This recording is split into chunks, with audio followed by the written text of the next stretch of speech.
देखिए, हमने डिबेट शुरू की है प्रेसिडेंट के स्पीच पे, और प्रेसिडेंट का हमारे आईन में एक सिंबॉलिक स्टेटस होता है। प्रेसिडेंट जो भी एजेंडा देता है और पॉइंट आउट करता है वो हुकूमत की तरफ से होता है। वो हुकूमत का एजेंडा पार्लियामान के सामने रखता है। पहली बात तो ये है कि पीटीआई दौर की जो सदर की स्पीच है उनको उठा ले, उसमें 70 पॉइंट हुआ करते थे। इस मरतबा आप अपने सदर साहब की खिताब देख लें, जो इनका एजेंडा उन्होंने पुटअप किया है उसमें फ़कत 29 पॉइंट्स है। इस पर रिप्लाई करना, डिबेट शुरू करना, यह आईनी तकाजा है और रूल के मुताबिक अपोजिशन शुरू करता है। कल जिस तरीके से हुआ, मैं इसको इग्नोर नहीं कर सकता और ये हाउस भी इसको इग्नोर नहीं कर सकता। बात कहाँ से चली और कहाँ रुकी? वो लोग जो फॉर्म 47 पे चल के आते हैं, जो करप्ट सिस्टम के बेनिफिशरी है, वो इसी तरह बिहेव करते हैं जिस तरीके से कल ख्वाजा आसिफ ने बिहेव किया है, जब इसकी कंडेम करते हैं।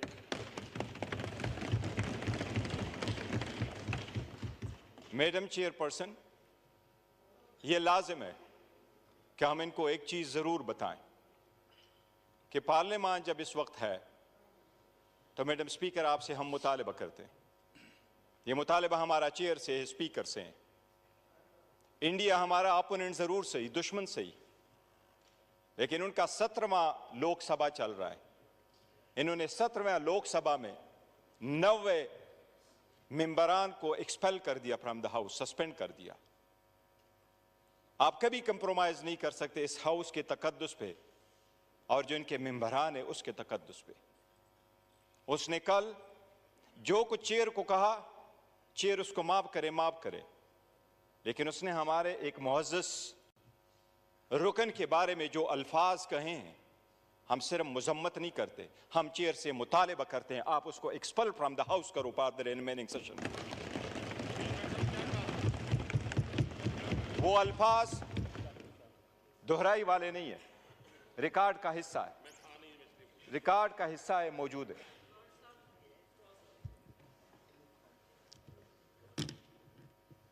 Madam chairperson, there is enough to everything.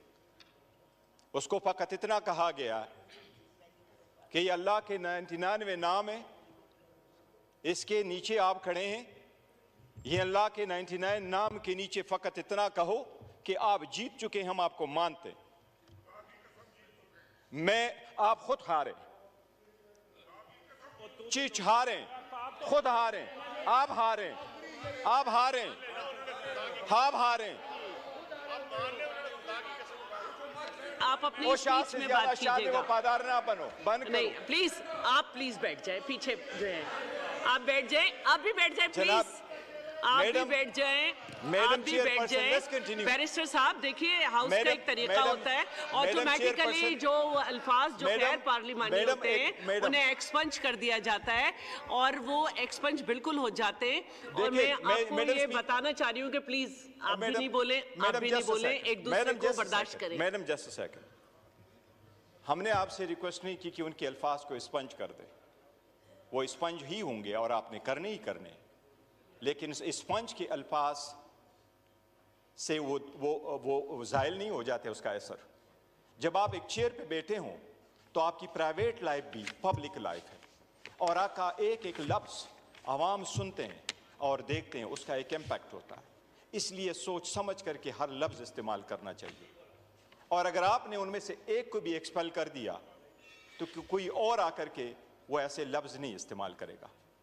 पहले दिन से हम आकर के यही चेयर को कह रहे हैं कि हम आपको सपोर्ट करना चाहते हैं, हम आपको मजबूत करना चाहते हैं, पर हम सिर्फ और इस तरफ ये कह रहे हैं कि आप अपने पार्टी के असर से निकल के बाहर आए, ताकि आप बनो कि आप इस हाउस के कस्टोडियन हैं, ताकि हम आपको सपोर्ट करें। मैडम चेयरपर्सन, इनको हम क्या याद दिलाएं? उमर अयूब खान साहब के बारे में जो उन्होंने अल्फाज कहे, we are so proud of him, we are so proud of his legacy, we are so proud of his family's legacy। वो इस ईवान में 22 साल रहे, न किसी ने करप्शन का इल्ज़ाम लगाया, न misuse and abuse of authority का लगाया, और नहीं किसी ने कोई एक इल्ज़ाम लगाया कि इस 22 साल में उस बंदे ने एज नुमाइंदे की हैसियत से कभी एक लफ्ज़ ऐसा इस्तेमाल किया हो कि चेयर ने उसको एक्सपंज किया हो। And that is the reason we are proud of him. और इसी वजह से इमरान खान साहब ने उसको लीडर ऑफ द अपोजिशन बनाया है।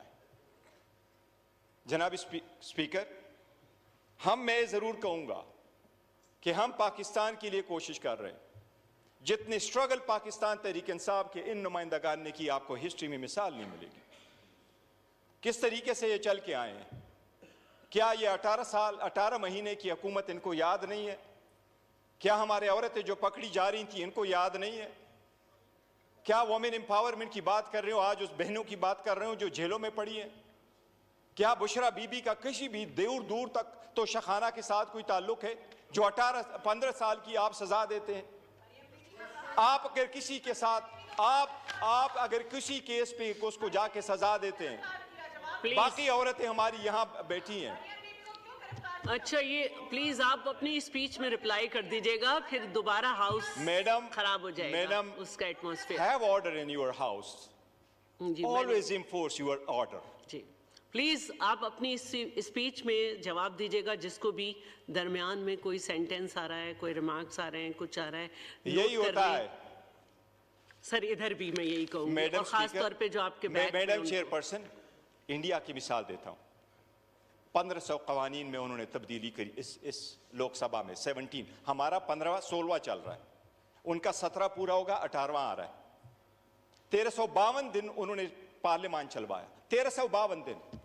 और ये हिस्ट्री में फर्स्ट टाइम है कि इंडिया में आज भी डिप्टी स्पीकर नहीं, उन्होंने डिप्टी स्पीकर का ओहदा ही नहीं रखा। 1352 दिन उन्होंने काम किया, 222 कवानीन पास करवाए, 222 कवानीन पास करवाए। और फिर क्या किया? करोड़ों रुपए अपने साथ बचाए।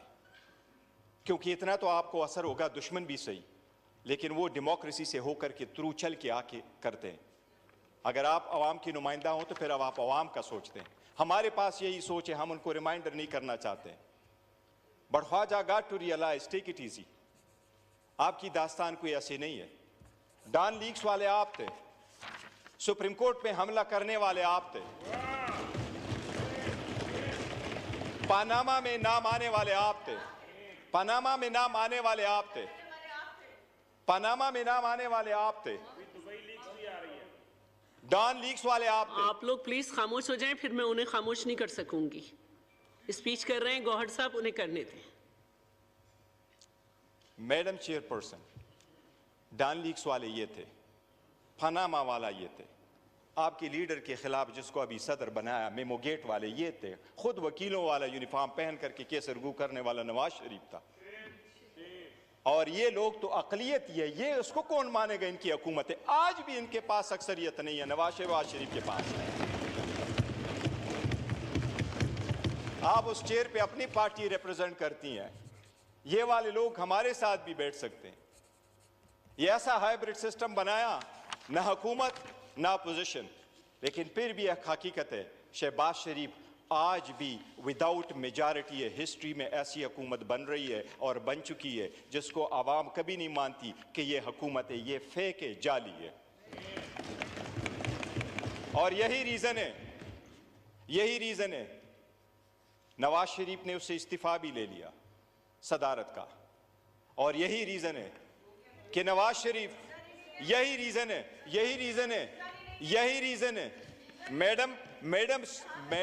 मैडम चेयरपर्सन, यही रीजन है नवाज शरीफ ने यहां खड़े होकर के इन लोगों को पीछे दे करके मुबारकबाद नहीं दी, बिकॉज ही बिलीव्स ये हारे हुए हैं।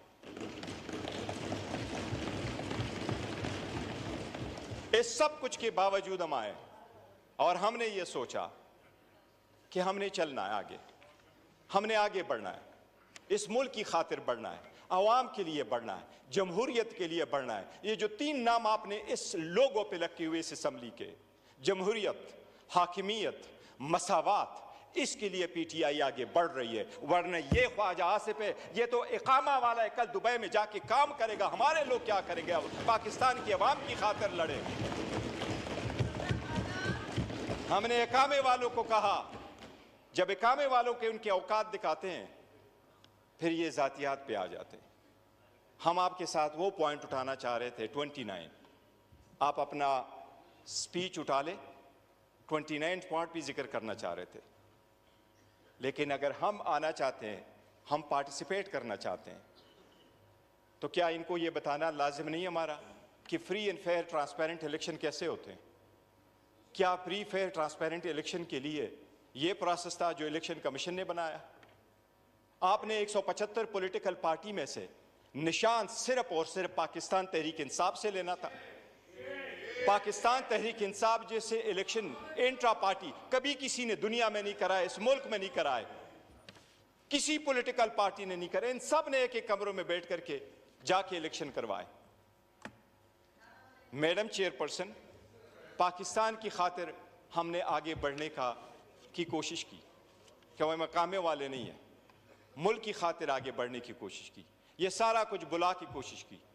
इमरान अहमद खान साहब नियाज़ी जिसका नाम है, वही ये कह रहा है कि मेरे ऊपर जितनी ज्यादतियां हुई हैं मैं माफ़ करने को तैयार हूं। हम बरामदा ऐलान कर चुके हैं, लेकिन उसकी रीज़न क्या है? इस मुल्क की खातिर आपने कितने केसेस बनवाए? आपने 203 केसेस बनवाए, केस आफ्टर केस आपने बनवाया। इस्लामाबाद का ऐसा पुलिस स्टेशन नहीं है जिसमें आपने केस रजिस्टर नहीं करवाया। इस्लामाबाद के कवानीन जो अप्लीकेबल है उसमें कोई ऐसा क्रिमिनल लॉ नहीं और सेक्शन नहीं है जिसमें पुलिस ने कभी केस रजिस्टर किया हो और खान साहब पे वो रजिस्टर ना हुआ हो। इन सब के बावजूद आपने उनसे निशान भी ले लिया, लेकिन अल्लाह के रहम व करम से अवाम ने साथ नहीं छोड़ा। अवाम ने सारे निशानात पहचाने और उसके निशानात की वजह से खान साहब, अल्लाह के रहम की वजह से, खान साहब की वजह से ये 90 मेंबरान साहिबान आज आपके सामने बैठे। और एक इफेक्ट हमारे 180 हैं। काकड़ साहब सही कह रहे हैं, फैक्ट्स एंड फिगर हम दे चुके हैं। हमारे 180 मेंबरान हैं, 180 हमारे मेंबरान हैं जिसका हमने पूरा डिटेल दिया हुआ है। इसके बावजूद कि हमारे साथ ये ज्यादतियाँ हुई, हम पार्लियामान का हिस्सा बने। हमने रिजिग्नेशन की तरफ नहीं गए, हम धरने की तरफ नहीं गए, हम बॉयकाट की तरफ नहीं गए। हम बार बार चेयर को कहते हैं, कल चेयर से रिक्वेस्ट करते रहे कि 1 मिनट का टाइम दे, पर्सनल एक्सप्लेनेशन के लिए टाइम दे, लेकिन चेयर ने टाइम नहीं दिया। क्या चेयर का टाइम देना नहीं बनता कि पोजीशन की इतने मेंबरान को टाइम दे? क्या पर्सनल एक्सप्लेनेशन पे भी टाइम नहीं बनता? क्या अगर पर्सनल एक्सप्लेनेशन पे बात की जाए तो वो म्यूट किया जाए और उसका स्पेस ना मिले? क्या पाकिस्तान में ये आज एक मुसल्लम उसूल नहीं है? आप उठाएं, जो रिपोर्टें अभी इंटरनेशनल आई है उनको उठाए। पाकिस्तान तहरीक इंसाफ इस वक्त 70% पॉपुलर पार्टी नहीं है इस मुल्क की। क्या इस वक्त पाकिस्तान तहरीक इंसाफ इस मुल्क के सबसे ज़्यादा पॉपुलर पार्टी वोमेन में, यंगस्टर में और ऑल वॉक ऑफ लाइफ में नहीं है? क्या जो इंडिपेंडेंट रिपोर्ट्स है उन्होंने इसको एडमिट नहीं किया? उसके लीडर को आपने जेल में रखा और फिर आप कहते हैं हम कानून की बालादस्ती चाहते हैं। आप वो लीडर को जेल में रखते हुए आप कह रहे हैं कि हम इंसाफ दिलाएंगे। आपने नवाज शरीफ को जिस तरीके से ट्रीट किया, जिस तरीके से आप उठा कर के लाएं, अगर उनको ये कहें कि आपका जाना भी मुतनाज़ा था और आपका आना भी मुतनाज़ा है, आपका सीट भी मुतनाज़ा है और आपकी पार्टी भी मुतनाज़ा है।